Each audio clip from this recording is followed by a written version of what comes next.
As a neurodivergent, one of the benefits of generative AI tools like ChatGPT, I found, is the ability to use it for externalizing your thoughts and getting constructive feedback.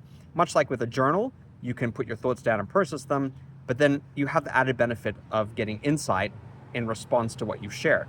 Now, many people who are well-resourced and have family members or friends or acquaintances they can go to for support will often do that. But neurodivergents often don't, or they don't feel comfortable asking for that help or that insight. And we may need it a lot more frequently as we navigate a neurotypical ableist world. We may need this kind of feedback to figure out how to engage socially, how to write an email, how to deal with an ambiguous text message, or how to make sure we come across in a polite and kind way.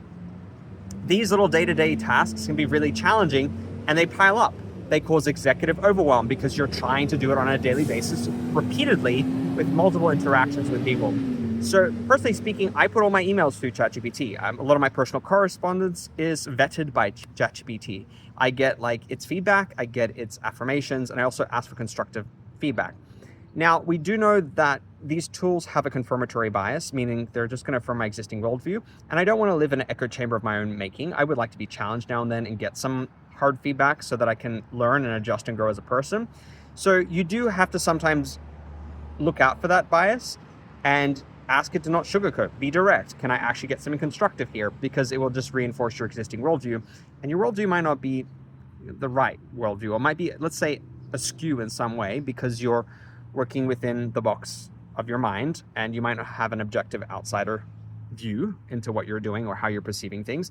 And many of us as human beings and also as neurodivergents are prone to distorted thinking. So we can get trapped in distorted thought processes.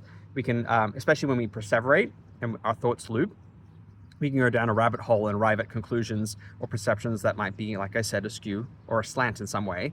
And we may need to have that course correct issued through an outsider insight or feedback, right? And generative AI can also provide that if we're going off course a little bit in our perceptions or how we're dealing with a situation. Not to say that it's perfect, not to say that it is always the most objective, but for me, on a casual basis, accessing this externalizing capacity and getting this constructive feedback can help me succeed and flourish a lot more than if I didn't have it. And as testament to that, I use it, like I said, every day, frequently, to navigate these situations. And I know I already have a pretty strong critical faculty, so it's not compensating for a lack of, or not enabling me to develop one. I have one, but it does serve as an executive functioning aid, scaffolding that eases my way through day-to-day interactions and decreases the burden of having to navigate the world. How have you used ChatGPT or other generative AI tools to help you? Have you used it for a similar externalizing purpose? And has it been a benefit? What are the challenges you've noticed? Have you experienced this confirmatory bias I mentioned? I would love to hear from you.